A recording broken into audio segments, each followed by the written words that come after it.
and welcome to Newsmax TV. I'm John Bachman. Joining us right now on the phone from Richmond, Virginia is Tim Phillips. He is the president of Americans for Prosperity. He's here with us now to talk about the IRS scandal and the impact the whole ordeal is having on Obamacare. Tim, thanks for being with us. You bet. All right, first, let me get your reaction to the testimony we heard today from former acting IRS Commissioner Stephen Miller. He was fired. He apologized today, but equivocated a bit, saying that the IRS nonprofit unit was undermanned. Now, I know AFP was not audited or received additional scrutiny, but a lot of Tea Party groups did. Still, did Miller's testimony do anything other than make you even more angry about this entire situation? No.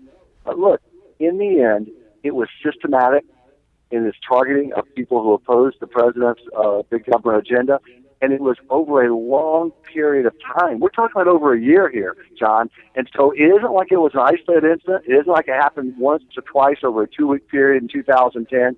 It was systematic, and it occurred over a period of well over a year. That's outrageous, and folks have to pay for that at the IRS and within this administration. And when you say pay for that, what specifically do you mean? At a minimum, either people should be fired, which a couple have, and more should be coming. And look, there may be other penalties. There may be criminal action. I mean, I'm not an attorney. I don't in any way pretend to know. But I think the investigating committees in Congress have to get to the bottom of this. It's not enough for some official or even for the president to stand up and say, I apologize.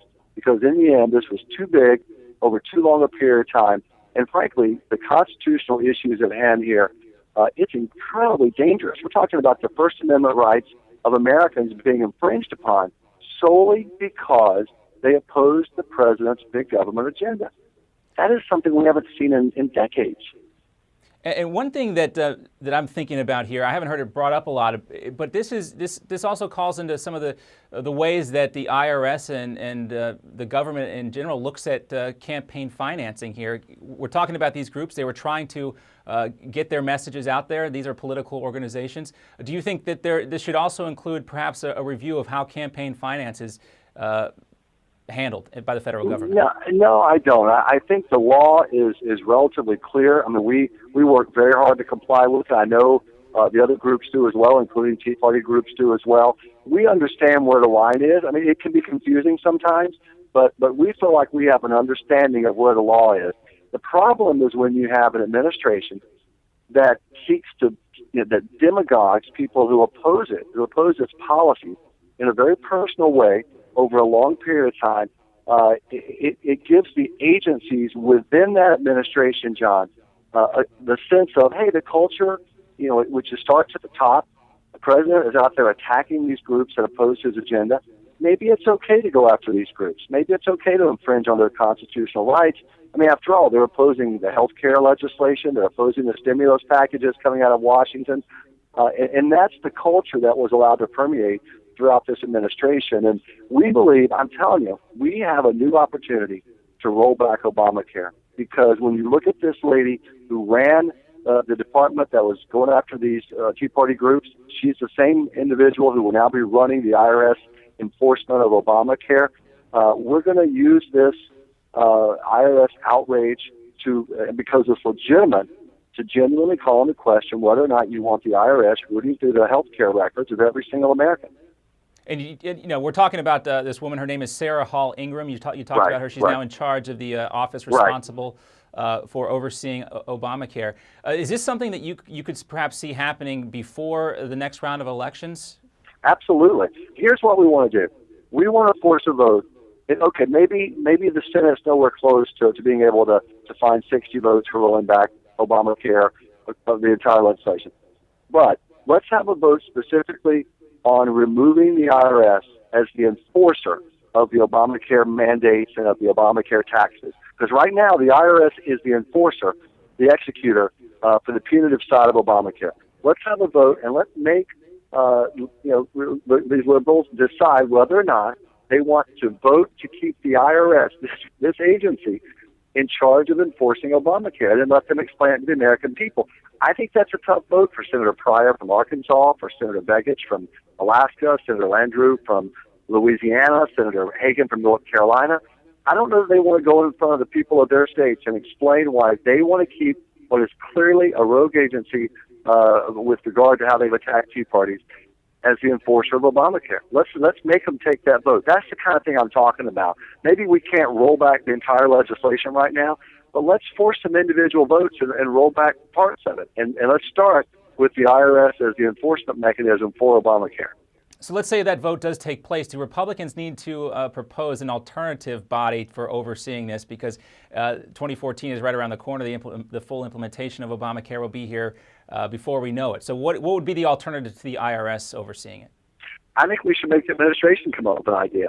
I mean, our job is to protect the American people as much as we can from the most disastrous parts of Obamacare.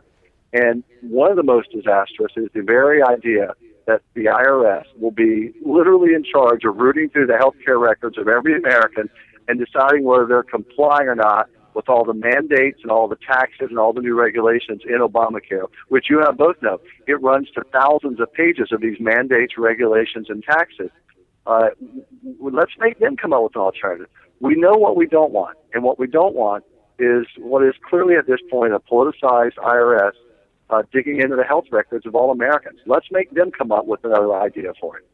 Yeah, and a lot of folks already somewhat, I don't know what the right word is, but the IRS did not have a lot of goodwill with the American people anyway. And look, the IRS, and I want to be clear here, the IRS has a legitimate role to play in our nation's discourse, absolutely. I mean, you do have to collect taxes, and we respect that, and we're not calling that into question.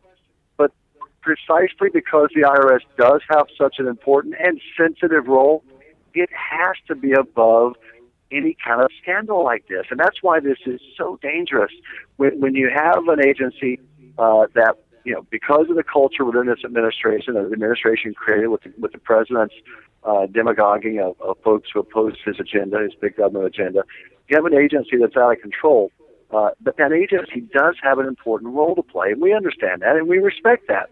And we're not calling on that to be rolled back. We're calling on the politicizing of the agency to stop. But we don't need to expand that agency. And it's one of the greatest and most frightening expansions of the IRS we've ever had when they start actually enforcing all of the mandates and regulations and taxes in Obamacare. It'll be the biggest expansion of the IRS in modern American history. And given what we've just seen from that agency, that ought to be chilling to every single American. They're going to have to deal with the IRS if they somehow don't fulfill every mandate, every regulation, every new tax in this Obamacare legislation or law. That should frighten every American. I think it will. I think we ought to take this issue to the American people, get the IRS out of the business of enforcing Obamacare, and if liberals want to defend that vote and oppose it, let them. Then we'll have a debate with the American people. Yeah, sure thing. And, an organization like the IRS, even the appearance of any kind of impropriety just really shakes the American people to their core. It does. It absolutely does. And so that's what we're focusing on. Again, this is not just some ad hominem attack on the IRS. It's making the point that they clearly have issues with the way they went after Tea Party groups for opposing the president's agenda. And so why would we want to expand their role when they're having trouble with the current role that they're supposed to fulfill? The answer is, of course we don't want to do that. I don't think the vast majority of Americans want them to have this expanded role. So we're going to call on the House to get a vote on this pretty quickly. I think they will. I think it'll pass overwhelmingly, or certainly by a wide majority.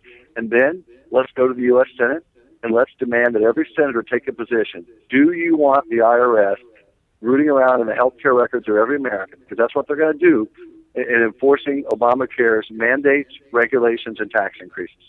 Well, the American people certainly are paying attention to all this. A lot of them might not even realize at this point what the IRS is how they're going to be involved with Obamacare once it's implemented.